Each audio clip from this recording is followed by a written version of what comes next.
James Thurber created this character in his short story in 1939 of the daydreamer and the guy who lives in his head and has an image of himself inside that doesn't really come out in reality. And you know, there's I guess an idea in the movie of trying to, you know, to connect with who you really are and face fears and kind of, you know, take that chance to realize what you want in life. And that to me was something that I connected with. Ben is, as the director, you sort of are, you know, you're in director mode, and then of course when he's acting, he's doing a different thing, but it was a very ambitious film, and the days were packed and long, and we had weather, and especially when we were in Iceland, there were a lot of things to contend with.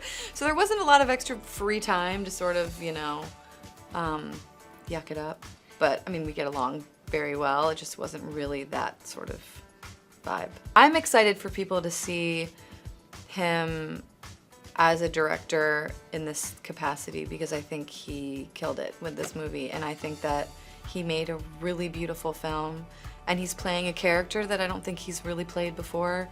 This sort of vulnerable, quiet guy that's kind of, you know, shy and not living his full potential, and that's a side of Ben I think people will be really excited to see. If you were gonna make your own Mitty or your own Stiller dating site on eHarmony, JDate, Right. what would your headline be?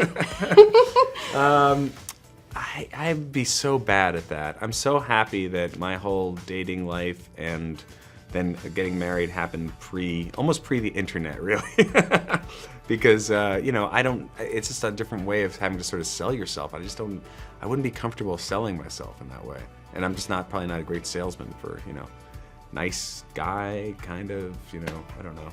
So you never had to rely on the dating websites before? No, I think they all got developed after my time of dating.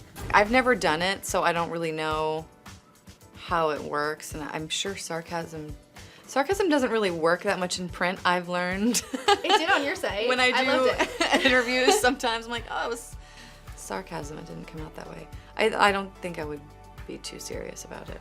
No. I don't blame you. A lot of naked pictures.